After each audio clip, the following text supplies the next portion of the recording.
Ministerial giving. Those who devote full time to ministry are also to support God's work proportionately, just as the church supports them proportionately. Here now is Gene to explain this principle. Numbers 18. The Lord instructed Moses, speak to the Levites, these people are being supported with the tenth, and tell them, when you receive from the Israelites the tenth that I have given you as your inheritance, you must present part of it as an offering to the Lord, a tenth of the tenth. Your offering will be credited to you as if it were your grain from the threshing floor or the full harvest from the winepress.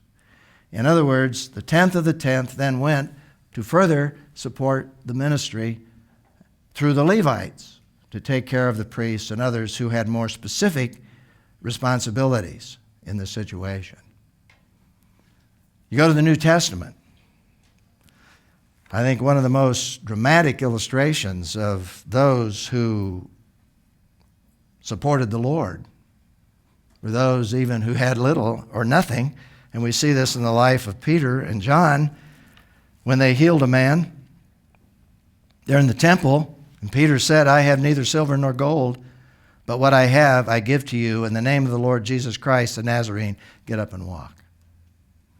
Now in this case, Peter and John gave up everything. They didn't have silver and gold. By the way, those who teach prosperity theology,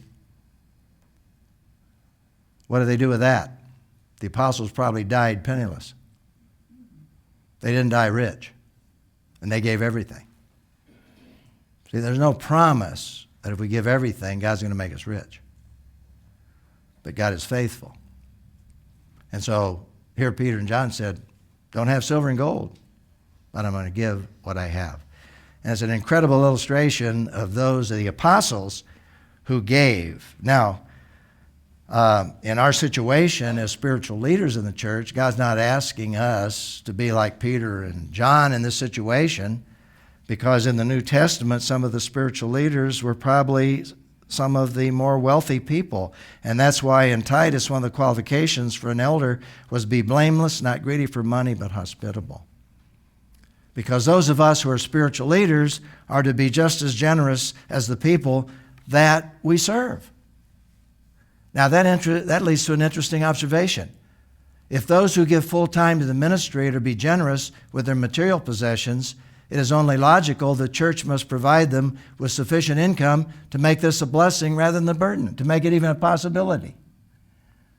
Why were the Levites able to give a tenth of the tenth? Because they received the tenth. But what about pastors and missionaries who don't receive a generous support? How in the world are they going to turn around and support at the same level, which is God's will? Now that varies, from situation to situation, obviously, and culture to culture. But it's a very important observation. And so the question is, what might be some reasons why some Christian leaders fail to support God's work in a proportional and generous way?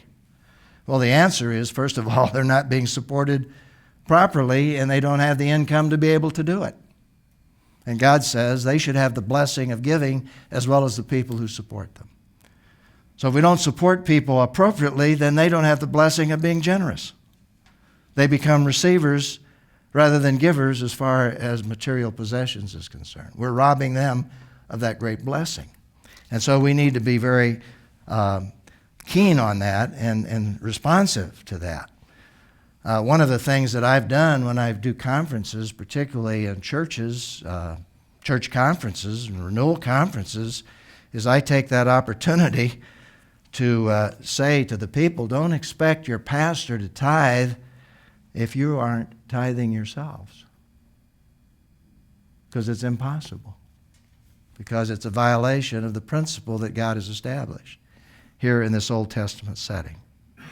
So I take that opportunity, being sort of a neutral person invited into that situation, to say, make sure you're generous and take care of those people according to the standard of your community and what it takes to make a good living, to be able to care for your family, and to be able to give generously. Now, it's possible that there are pastors who will not give, even though they have the resources to give, And they're just not obedient either. And frankly, it's pretty tough for me to talk about giving if I'm not giving myself. I feel like a hypocrite. Now, there's some pastors have a tough time talking about giving because they don't have enough to give because the people are not giving to make it possible for them to give. But there are some pastors who are just as carnal as other people in the church and not being generous. I worked with a pastor one time, and one part of my responsibility was to sit down with every pastor I was working with and say, you know, the people are supporting us, and we need to support the church, just as the people are supporting us. I refer to this passage. I remember talking to one pastor who said, Gene, I just can't. I just don't have the money. Now, I had the authority to do this, so I said to him, all right, you are making a living now, right? You are taking care of your family. You're putting bread on your table. You just don't have money to give. I'll tell you what I'm going to do. Now, I had the authority to do this, delegated by the elders. I said, we're going to give you a 10% increase in your salary. And you're making it now, right? Okay, I want you to trust God to take that 10% and give it to the Lord. And see what God will do. I happen to know he didn't do it. We gave him the 10%, and he didn't respond. Now you see, that's carnal. That's not responding to God's will. And so, welcome to the reality. There are some of us in the ministry who are carnal, just as much as some of the people we're ministering to. And that's a reality. And that was true in Israel. That was true in Israel. So, the principle here, isn't it interesting, this double-edged sword? The people are to give, those we support are to give.